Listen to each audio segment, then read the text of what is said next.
There is an entire, legitimate, and well-researched branch of medicine called psychoneuroimmunology, which studies the effect of thoughts and emotions on human biochemistry.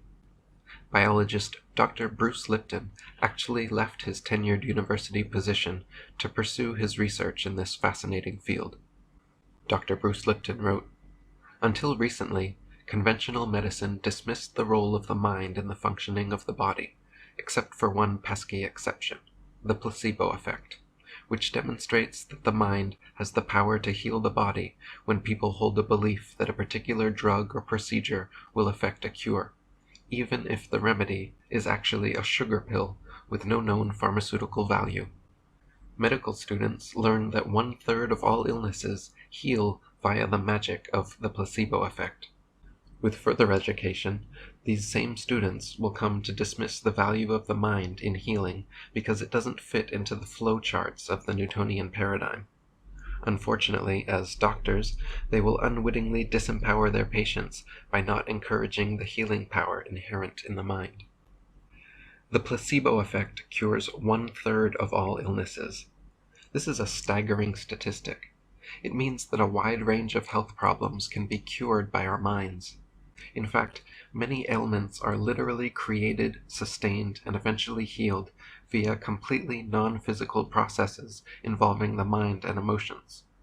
Acne, allergies, angina pectoris, rheumatoid and degenerative arthritis, asthma, cancer, the common cold, diabetes, fever, multiple sclerosis, Parkinson's disease, radiation sickness, seasickness, ulcers, and many more diseases have all been cured using a mere placebo. This, of course, strikes another blow at the root of the Western medical paradigm, which traditionally teaches health as a purely physical, biochemical phenomenon.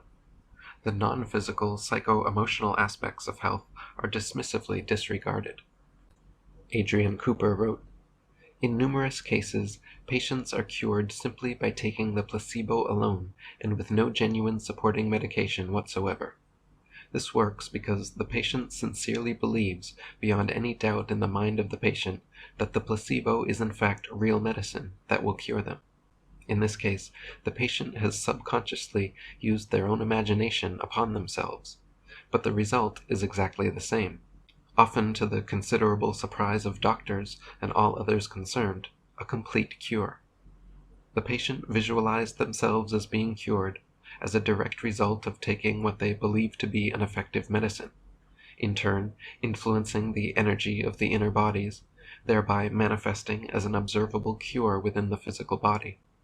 This process works both ways, of course, and there are people who unwittingly become ill due to the subconscious use of creative visualization and of the imagination and thought processes generally.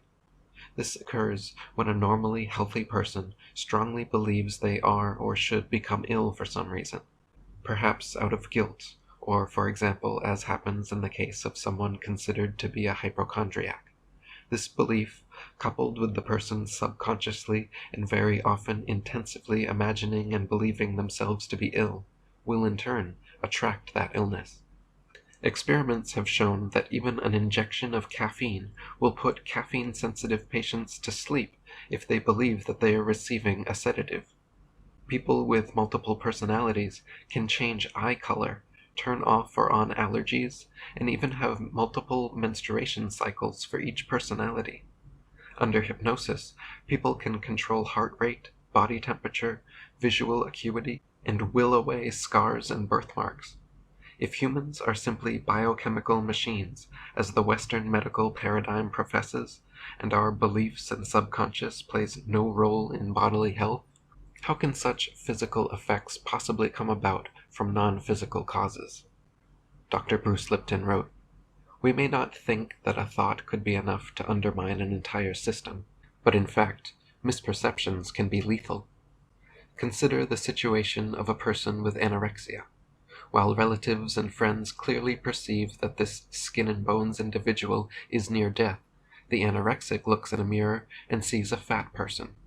Using this distorted view that resembles an image in a funhouse mirror, the anorexic's brain attempts to control a misperceived runaway weight gain by, inhibiting the system's metabolic functions. Michael Talbot wrote, "Even surgery has been used as a placebo. In the 1950s, angina pectoris, recurrent pain in the chest and left arm due to decreased blood flow to the heart, was commonly treated with surgery. Then, some resourceful doctors decided to conduct an experiment. Rather than perform the customary surgery, which involved tying off the memory artery, they cut patients open and then simply sewed them back up again. The patients who received the sham surgery reported just as much relief as the patients who had the full surgery." Psychologist Shlomo Bresnitz at Hebrew University in Jerusalem performed a telling experiment with several troops of Israeli soldiers. Each troop had to march 40 kilometers, but different groups were given different information. Some groups were told they would march 30 kilometers, and later informed they had another 10 to go. Other groups were told they would march 60 kilometers, but were then stopped after 40. Some groups were allowed to see distance markers along the way to keep track of how far they had marched. Other groups were not shown distance markers. Once the 40 kilometers were complete, Bresnitz performed blood tests and found that the stress hormone levels in the soldiers' blood always reflected their projections and not the actual distance they marched. This experiment shows another example of our bodies physically responding not to reality, but to our perception of reality. Dr. Bruce Lipton wrote, "Just as surely as positive thoughts can heal, negative ones, including the belief we are susceptible to an illness or have been exposed to a toxic condition, can actually manifest the undesired realities of those thoughts. Japanese children allergic to a poison ivy-like plant took part in an experiment where a leaf of the poisonous plant was rubbed onto one forearm. As a control, a non-poisonous leaf resembling the toxic plant was rubbed on the other forearm. As expected, almost all of the children broke out in a rash on the arm rubbed with the toxic leaf and had no response to the imposter leaf. What the children did not know was that the leaves were purposefully mislabeled. The negative thought of being touched by the poisonous plant led to the rash produced by the non-toxic leaf. In the majority of cases, no rash resulted from contact with the toxic leaf that was thought to be the harmless control. The conclusion is simple. Positive perceptions enhance health, and negative perceptions precipitate disease. This mind-bending example of the power of belief was one of the founding experiments that led to the science of psychoneuroimmunology." Michael Talbot wrote, "Our ability to control the body holographic is molded by our beliefs. Our minds have the power to get rid of warts, to clear our bronchial tubes, and to mimic the pain-killing ability of morphine. But because we are unaware that we possess the power, we must be fooled into using it.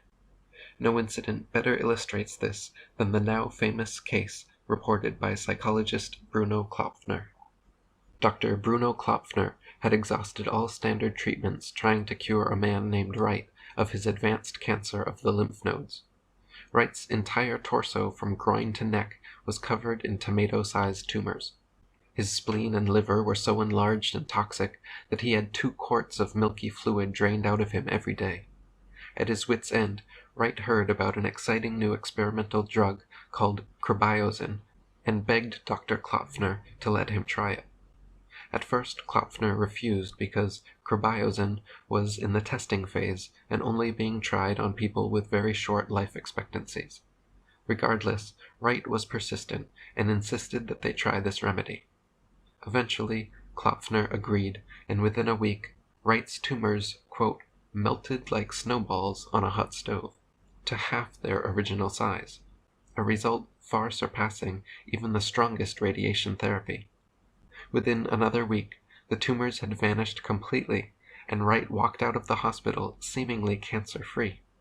Later on, after 2 months of good health, Wright began reading articles on the internet claiming that Cribiozin actually had no effect on cancer of the lymph nodes.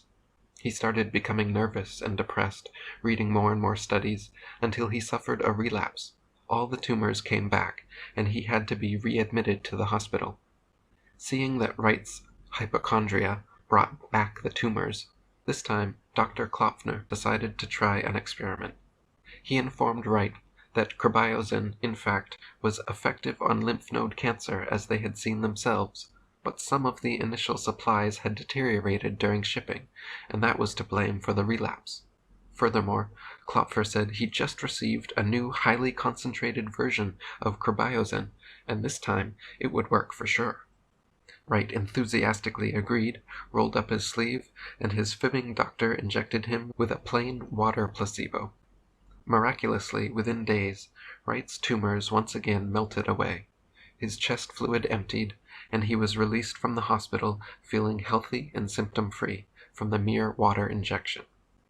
About 2 months after this, the American Medical Association published their nationwide study of crybiozin, which flatly stated that the drug had no effect whatsoever on treating cancer.